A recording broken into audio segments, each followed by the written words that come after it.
चलें जी।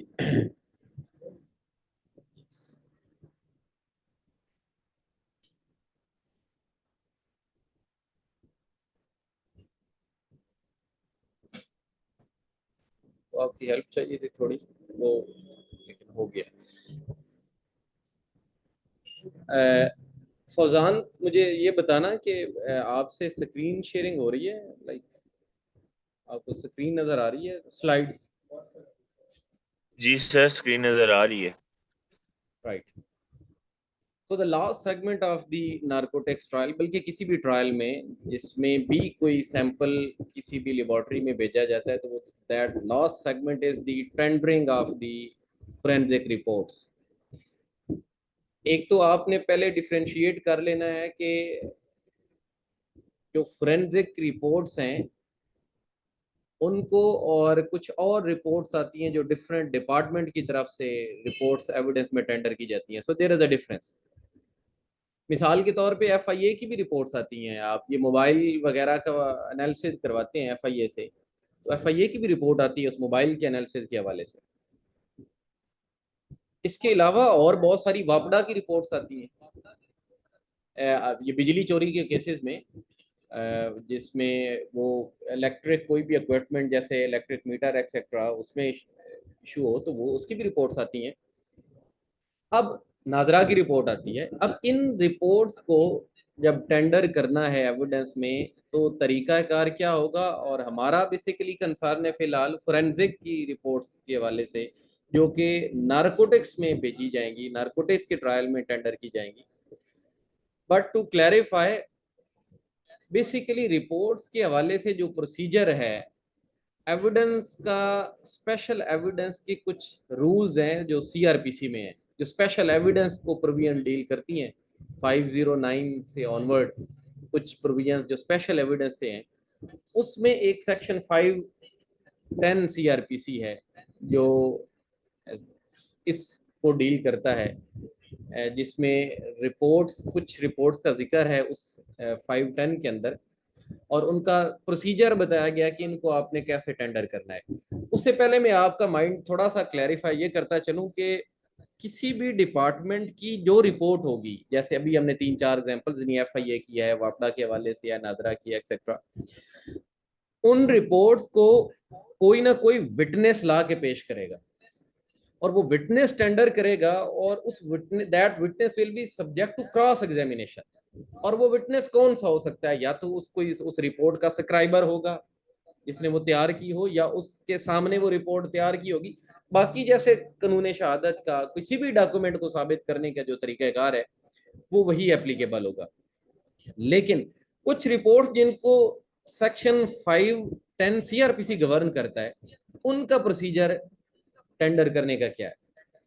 510 सीआरपीसी आपके सामने, मैं इसको रीड कर रहा हूं, और फिर आपको मैं ये फोरेंसिक की जो हमारी नारकोटिक्स की है उस पर ले चलूंगा। मैं ये कर दूं,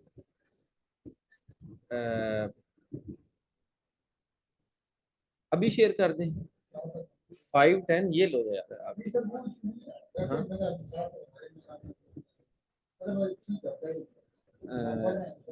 हाँ ठीक है, बाकी बाद में कर देते हैं। अच्छा, any document purporting to be a report, पहली बात तो ये है कि that must be a document, must be a report. Report under the hand of chemical examiner, assistant chemical examiner to the government serology. अब ये रिपोर्ट देखते जाइएगा किन किन का जिक्र हुआ है। केमिकल एग्जामिनर की रिपोर्ट, सीरालोजिस्ट की रिपोर्ट, ये मर्डर के केसेस में आप देखते हैं सीरालोजिस्ट की रिपोर्ट्स आई होती हैं। फिंगरप्रिंट एक्सपर्ट की रिपोर्ट, फायर आर्म की रिपोर्ट, जो फायर आर्म से मुतलका है, appointed by the government, fire arm expert, finger arm expert appointed by the government, or chief chemist of the Pakistan Security Printing Corporation, upon any matter or thing duly submitted to him for examination or analysis and report in the course of any proceeding under this code। अब अगली आखिरी जो दो line है वो बड़ी critical है, वो एक आपको प्रोसीजर देती है। ये तो हो गया कि ये टाइप्स ऑफ रिपोर्ट्स हैं which can be, which come with in the ambit of section 510 CrPC. तो अगली बात उसने लिखी है जो प्रोसीजर देती है, मे, without calling him as a witness may be used as evidence in inquiry, trial and other proceedings. May be used in trial without calling the witness. कौन सा विटनेस? जिसने प्रिपेयर है की है वो रिपोर्ट। तो इसको कहते हैं, ये जो आप कल भी हम ये बात कर रहे थे कि पर सी एडमिसिबिलिटी है। पर सी एडमिसिबिलिटी होती क्या है? पर सी एडमिसिबिलिटी का मतलब यही है कि उस विटनेस को बुलाए बगैर वो डॉक्यूमेंट जो है वो एडमिसिबल है। इसी वजह से प्रैक्टिकली प्रोसिक्यूशन की जब एविडेंस क्लोज हो जाती है, बाकी एविडेंस हो जाती है, तो इस रिपोर्ट को प्रोसिक्यूटर खुद अपने बयान में भी खुद टेंडर कर सकता है। हालांकि वो गवाह बुलाए बगैर, जैसे अब मैंने मिसाल दी ना कि अब वो वापडा का किसी ने रिपोर्ट बनाई है, किसी एक्सपर्ट ने, उसको आप बुलाते हैं विटनेस के तौर पे। अगर नहीं बुलाएंगे तो वो रिपोर्ट जो है उसकी कोई एविडेंशियल वैल्यू नहीं है। इसी तरह एफआईए की आप ये मोबाइल अपना एनालिसिस करवाते हैं, और अगर आप बुलाए बगैर उस एफआईए के सब्सक्राइबर को, जिसने वो तैयार किया, उस एक्सपर्ट को, उसको अगर नहीं बुला के टेंडर करवाते तो उस रिपोर्ट की भी एविडेंशियल वैल्यू नहीं होगी। लेकिन ये जो 5-6 किस्म की रिपोर्ट्स का जिक्र है, इनका तरीका बता दिया कि ये पार्सी एडमिसिबल है, इसमें बुलाने की जरूरत नहीं है। So that's why prosecutor can.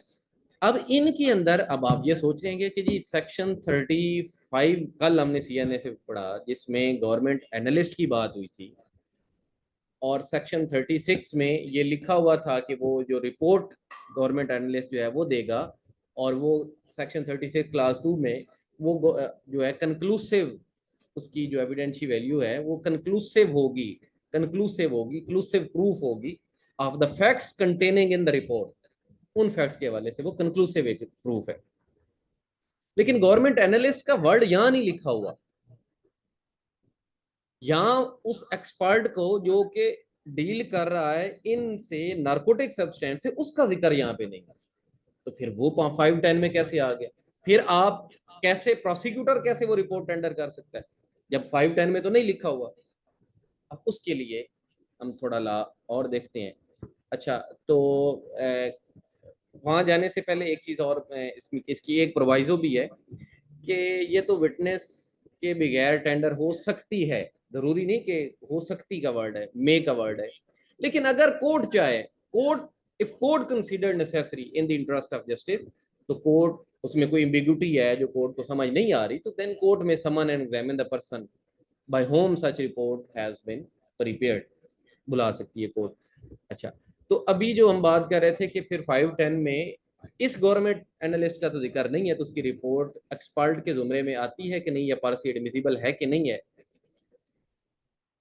हमारे चारों सूबों की फोरेंसिक साइंस एजेंसीज अब बन चुकी हैं, बल्कि इस्लामाबाद की 5 फोरेंसिक साइंस एजेंसीज बन गई हैं। सबसे लेटेस्ट केपी में बनी है, उससे पहले बलूचिस्तान में 13 में बनी, इस्लामाबाद की 2013 में बनी थी। सबसे पुरानी पंजाब की है जिसका एक्ट 2007 का आया था,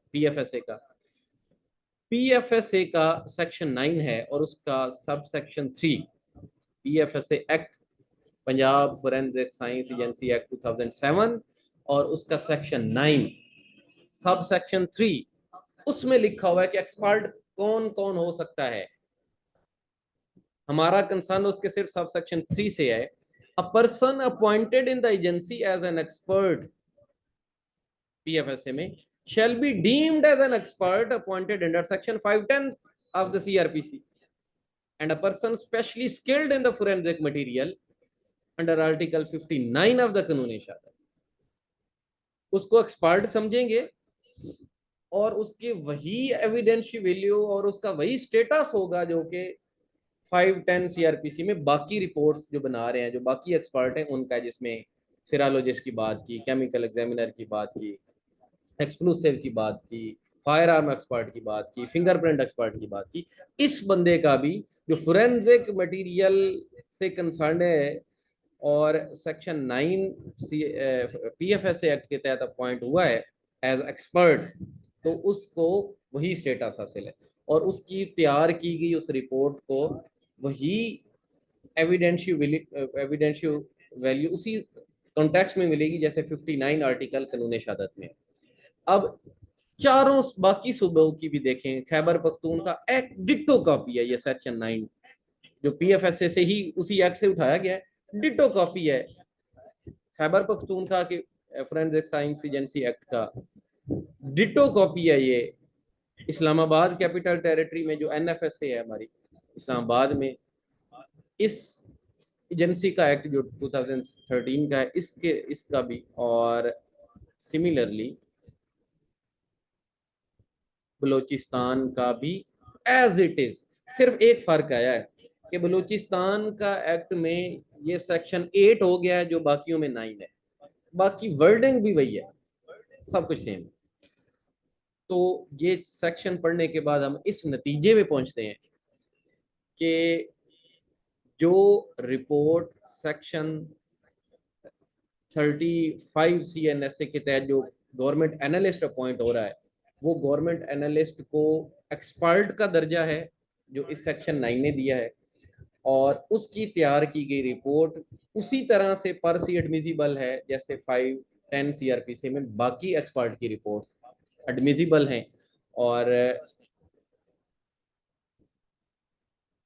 अच्छा, ये तो है कि नॉर्मल प्रोसीजर में ये रिपोर्ट्स आती कैसे हैं। हमने पिछले ट्रायल का सारा प्रोसीजर डिस्कस किया, अभी वाजिद साहब ने बहुत सारी जजमेंट्स आपसे अभी डिस्कस की होंगी कि ये रिपोर्ट्स बनती उस सैंपल पे हैं जो at the very first day जब रिकवरी हो रही होती है, तो वहाँ पे कंप्लेनेंट वो सैंपल पार्सल बनाता है, रिकवर्ड सब्सटेंस से अलग करके सैंपल लेबोरेटरी को भिजवाता है, जो कि रूल 4 की रिक्वायरमेंट है, 72 आवर्स के अंदर अंदर भिजवाना चाहिए।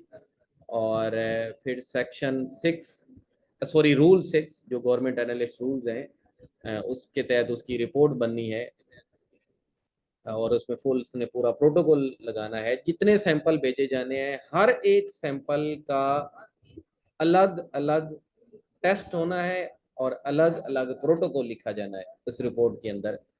तो ये एक और बात आपको बताता चलूं कि ये अक्सर एक गलती, बाकी तो रिपोर्ट्स के हवाले से हमने कल भी डिस्कशन की थी परसों, लेकिन एक चीज मैं ऐड कर दूं कि अक्सर ये होता है बीइंग अ डिफेंस काउंसिल आपने विजिलेंट रहना है कि मिसाल के तौर पे वहां सैंपल बनाए गए थे 5, सैंपल बनाए गए 5 और 5 सैंपल भेजे गए। अक्सर वहां क्या होता है कि रिपोर्ट के अंदर टेस्ट प्रोटोकॉल एक का लिखा होता है, हालांकि लॉ ये कह रहा है कि हर एक का अलग अलग प्रोटोकॉल भी लिखा जाएगा, हर सैंपल का सेपरेट टेस्ट सैंपल प्रोटोकॉल। अच्छा, ये तो पुलिस या लॉ इन्फोर्समेंट एजेंसी या ANF वो भेज रही थी ना सैंपल, और उसके नतीजे में ये रिपोर्ट आ रही है।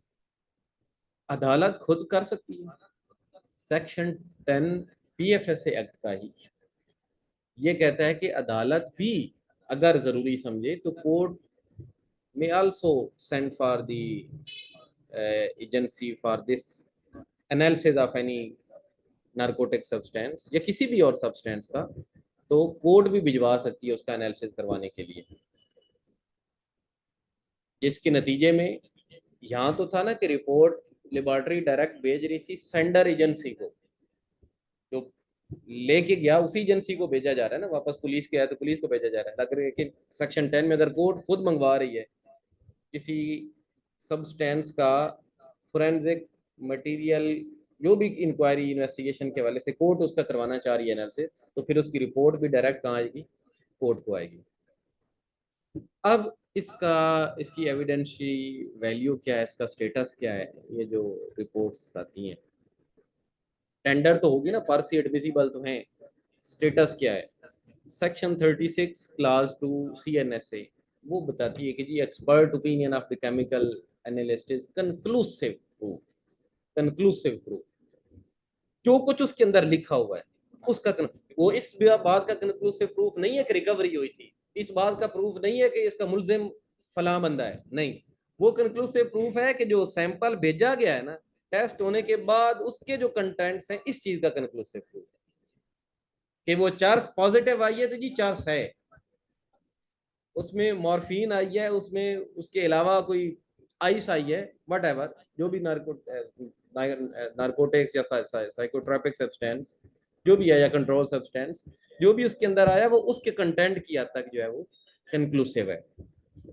और फिर एक्सपर्ट ओपिनियन अगर रेलिवेंट हो, जो अगर कानूनी शहादत आपके माइंड में आ रहा हो 59, तो फिर जब एक्सपर्ट ओपिनियन उसको जो चीज उसकी सपोर्ट में हो वो भी रेलिवेंट होती है, और जो उसके इनकंसिस्टेंट हो वो भी रेलिवेंट होती है। तो मिसाल इसका नतीजा फिर क्या निकला कि इनकंसिस्टेंट हो तो फिर वो भी रेलिवेंट होती है। मिसाल के तौर पे अगर वहां रिजल्ट नेगेटिव आया है सैंपल का, तो इसका मतलब ये है कि जिसकी बेस पे वो सैंपल भेजा गया तो वो सारे का सारा ही फिर चर्च या जो अलेज कर रहे हैं वो सब्सटेंस तो नहीं है फिर, तो फिर सारे का सारा केस खत्म हो गया।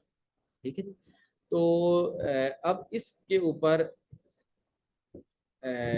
मैं ज़्यादा आपका जो ऑलरेडी बहुत सारी जजमेंट्स वाजे साहब ने आपको बताई, मैं वो रीइटरेट उतनी नहीं करता, सिंपली आपको थोड़ा सा ये बताता चलूँ कि अभी क्योंकि इन एक्सपर्ट रिपोर्ट के हवाले से हम बात कर रहे थे कि ये एक्सपर्ट गवर्नमेंट एनालिस्ट है, ठीक है, लेकिन अगर जो एनालिस्ट को या जो वो एक्सपर्ट जिसने रिपोर्ट प्रिपेयर की है वही अथोराइज नहीं था, वही एक्सपर्ट की डेफिनेशन सेक्शन 9 में गवर्नमेंट ने अपॉइंट उसको नहीं किया हुआ, तो चाहे रिपोर्ट पॉजिटिव आ जाए उसकी कोई एविडेंशियल वैल्यू नहीं है।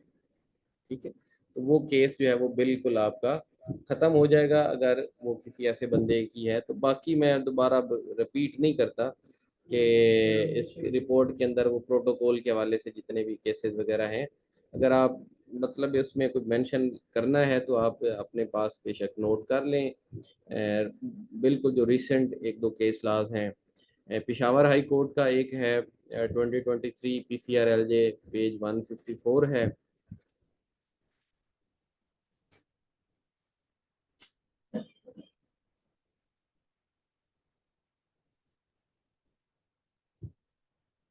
जिसमें ये है कि अगर जो जो पर्सन परफॉर्म कर रहा है, जो एनालाइज कर रहा है सैंपल्स को, if he is not qualified to be terms as a government analyst, जो कि सेक्शन 35 CNSE की रिक्वायरमेंट है, तो then reports prepared by such persons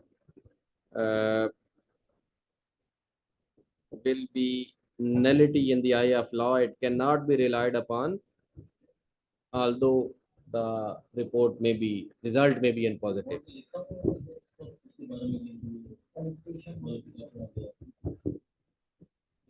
नहीं, गवर्नमेंट उसके ऊपर उसका जहाँ वो साइन करता है अपने अपनी मोहर लगाता है तो उसके नीचे उसका डेजिग्नेशन लिखा होता है। ठीक है, और अब उसका स्टेटस क्लियर करने के लिए कि उसका डेजिग्नेशन 35 की डेफिनेशन के मुताबिक आता है कि नहीं CNSA की, तो वो फिर आप PFSA की या जो भी कंसर्न लेबोरेटरी उसकी वेबसाइट पे जाके इसको चेक कर सकते हैं। अच्छा, हाँ, ये 154, और एक और नोट कर लें 2023 MLD 98 क्वेटा की है।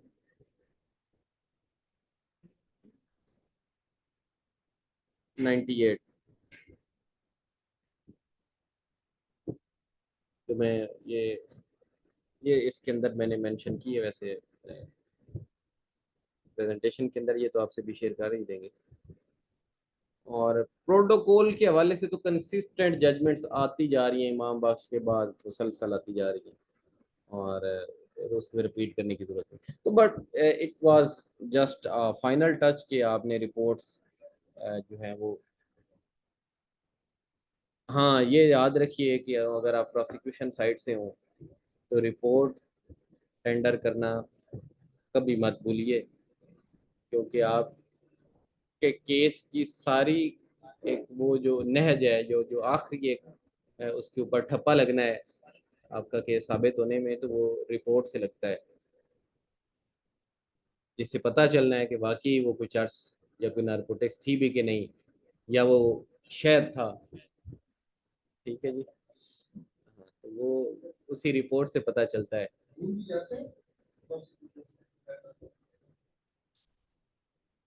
बड़ा रेयर होता है, हो भी सकता है, हो जाए तो बस केस खराब कर बैठते हैं। अच्छा जी, कोई सवाल पहले रिपोर्ट के हवाले से और फिर जर्नली हम क्वेश्चन लेते हैं। सर ये बेल रिलेटेड भी थोड़ा सा बता दें, ये सीएनएस केसेस के अंदर जो बेल। ठीक है, और कुछ? पहले बेल से हट के रिपोर्ट से कुछ हो तो फिर बेल पे हम बात करते हैं।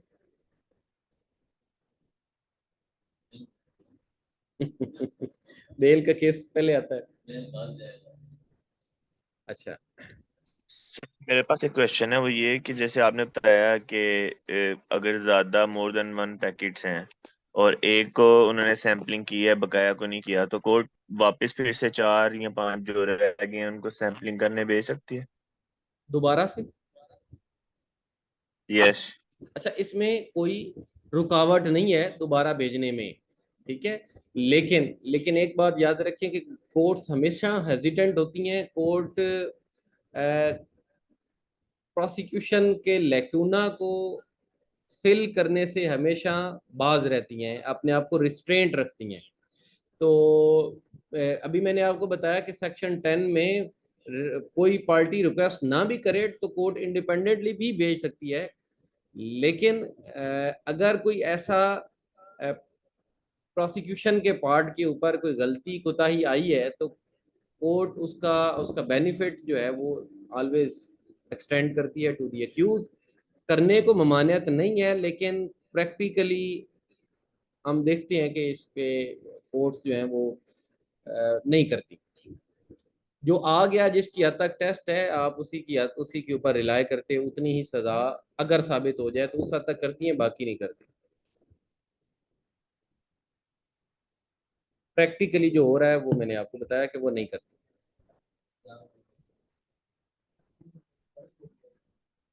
सर ये क्वेश्चन है, वाजिद साहब ने सर ये बताया कि चेन का होना बहुत जरूरी है, और डिफेंस काउंसिल का ये एक मतलब होता है कि वो चेन को तोड़ दे।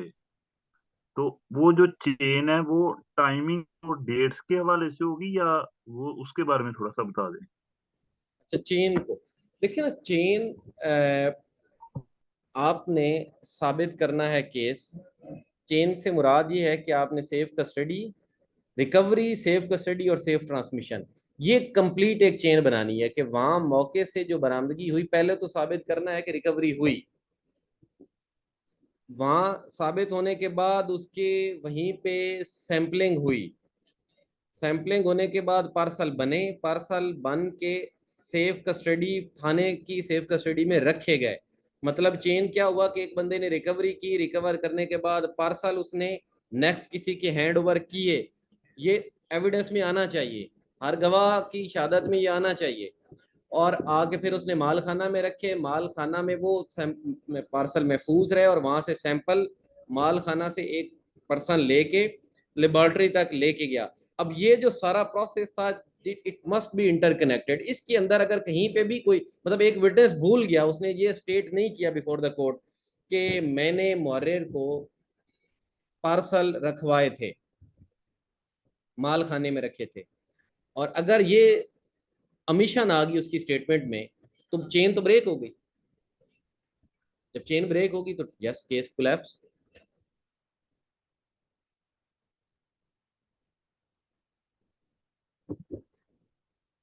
सेफ कस्टडी और सेफ ट्रांसमिशन ये इंश्योर करनी है प्रोसिक्यूशन ने।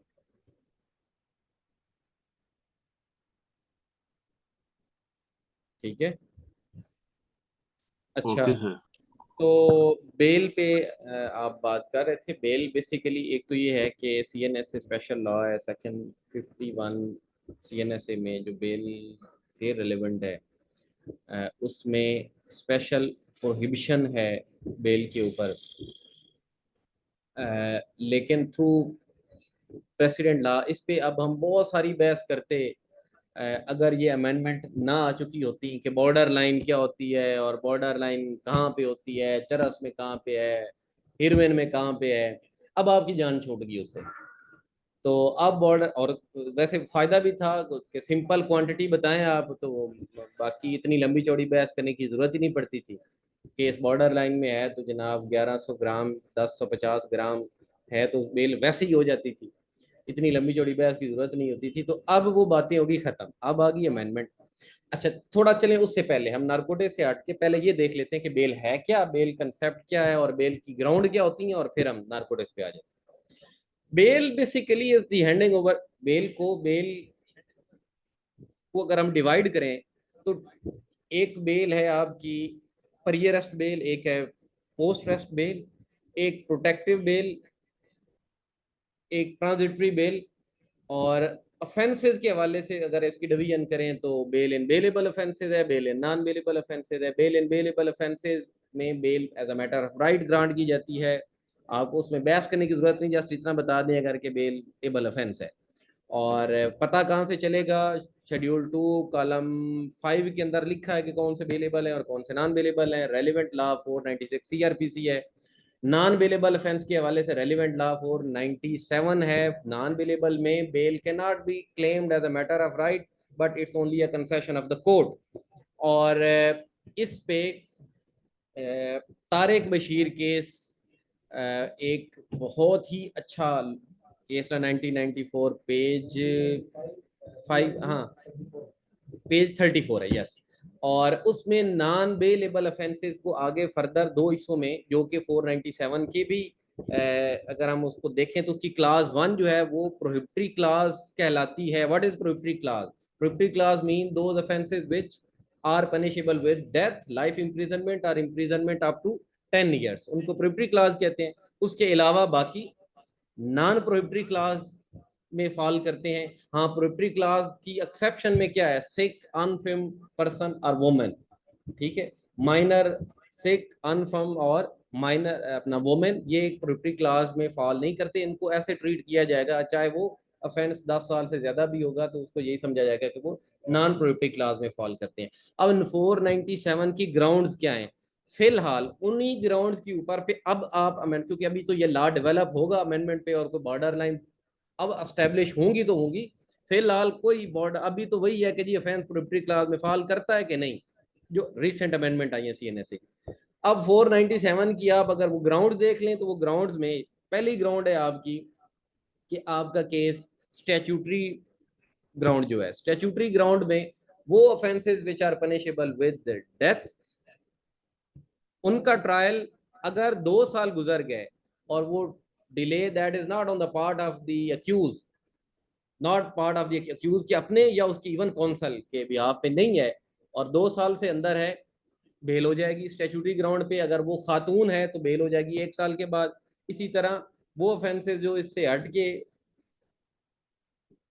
फॉल करते हैं, जैसे डेथ के अलावा, और ट्रायल कंक्लूड नहीं हुआ, 1 साल मुलजिम अंदर है, बेल हो जाएगी स्टैट्यूटरी ग्राउंड में। और अगर वो खातून है तो 6 माह के बाद बेल हो जाएगी स्टैट्यूटरी ग्राउंड पे। और उसके अलावा जो अगली ग्राउंड है 497 की, जो जिस सीपी के ऊपर फिलहाल आपका इनसार होता है, वो that is the further inquiry. What is further inquiry? आपने, when there are reasonable grounds, when there is sufficient ground that the case of the petitioner accused requires further probe, although there is a sufficient incriminating material on file which connect the accused with the occurrence prima facie, but still there is a sufficient ground to for further probe, for further inquiry, for further investigation, तो वो further. अब उसके अंदर आप वो सारे चीजें जो आप रोज देखते हैं कि वकील एफआईआर पढ़ के उसको उसका पोस्टमार्टम कर रहे होते हैं, गवाहों के बयानात के हवाले से बात कर रहे होते हैं, तो वो अपना केस किस ग्राउंड में ला रहे होते हैं? फर्दर इंक्वायरी में ला रहे होते हैं। Delay in FIR, yes delay was consumed for concocting a false story, for cooking up a story, yes this is one of the ground। FIR में जितनी डिले होती जाएगी ये आपका फर्दर इंक्वायरी के मामले की तरफ केस को लेती जाएगी। इसी तरह अक्यूज की नॉमिनेशन है कि नहीं है, आपके नारकोटिक्स में तो होगी खैर, ओवरऑल वैसे जनरली नॉमिनेशन है कि नहीं, सप्लीमेंट्री स्टेटमेंट में आया है, कब आया स्टेटमेंट, सप्लीमेंट्री स्टेटमेंट कितने अरसे के बाद रिकॉर्ड हुई है। फिर नारकोटिक्स के स्पेशली केसेस में तो अक्यूज होता वैसे नॉमिनेटेड है। फिर बाकी जर्नली देखें तो रोल क्या अस्क्राइब किया गया है अक्यूज को। यहाँ आपके नारकोटिक्स में तो रोल होगा ना कि वो पकड़ के लेके आ रहा था, वो भी नीले शापर में रखी होगी और दाएं हाथ में पकड़ी होगी, वजन भी कोई 1000 ग्राम से मतलब ऊपर ही रखते हैं।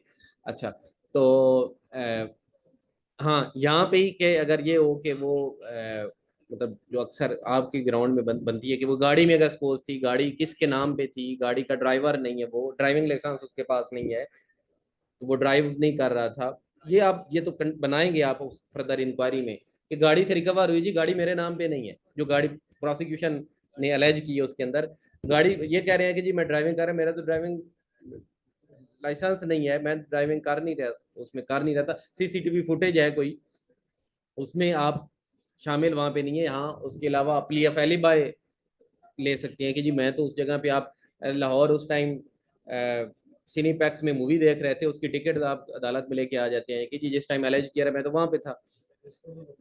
और उसके अलावा हाँ, एक चीज अभी एक वो कहीं जो नारकोटिक्स या साइकोट्रॉपिक सब्सटेंस आपसे पकड़ा गया है, वो कहीं आप कोई किसी लाइसेंस के तहत तो नहीं डील कर रहे, कोई आप मेडिसिन में अगर आपको कोई कारोबार है और पकड़ा गया है तो वो आपके पास लाइसेंस तो नहीं है उसके हवाले से। So all such things. हाँ, उसके अलावा जो विटनेसेस की स्टेटमेंट्स हैं, रिकवरी विटनेस, उनमें अगर कोई कंट्राडिक्शन है, वेट के हवाले से कोई कंट्राडिक्शन आ गई है, ठीक है। इसी तरह अभी आप बात कर रहे थे कि वो मोनोग्राम वगैरह और सील के हवाले से, उसमें कोई मसला है, सेफ कस्टडी या सेफ ट्रांसमिशन के हवाले से जो बयानात आए हुए हैं गवाह के 161 की स्टेटमेंट्स हैं, उनमें कंट्राडिक्शन कहीं पे आ जाती है। सैंपल पार्सल भेजा जा रहा है कोई 8-10 दिन की डिले के बाद। All such things will bring your case in the further inquiry. लेकिन अब बेसिकली जो यहाँ पे जो एक पहले सीखने वाली बात थी वो था कि केस कब फर्दर इंक्वायरी में फाइल करेगा, कब नहीं करेगा, सॉरी उसमें बॉर्डर लाइन में। तो अब फिलहाल आप सीधा सीधा जाते हैं, आप जो मर्जी है बहस कर लें। इफ मैं प्रोसिक्यूटर हूँ दूसरी साइड से, मैं वो अब अमेंडेड शेड्यूल खोलूंगा और मैं सजा पढ़ के सुनाऊंगा कि ये जी प्री क्लास में फाल करता है, आपकी बेल खारिज हो जानी है। और अगर नहीं करता तो अनलेस के आपका बड़ा स्ट्रॉन्ग फर्दर इंक्वायरी का केस बन जाए, तो फिर आपकी बेल खारिज है। फर्दर इंक्वायरी बना पाएंगे तो बेल है। अब बॉर्डर लाइन तो है नहीं, नई जजमेंट, अभी इस तरह कोई लॉ जिस तरह बॉर्डर लाइन पहले डेवलप हो चुका था अब वो है नहीं, टाइम लगेगा। इसके लिए फिलहाल वेट एंड सी, किसी फैसले के आने का इंतजार करें। सॉरी,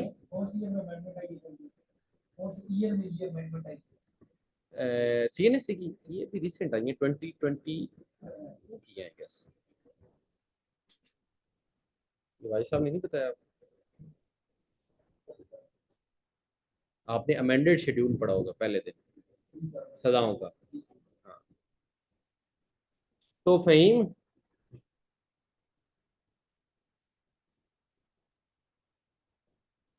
जी सर। हाँ तो बेल का यही कुछ है, और कुछ 2021।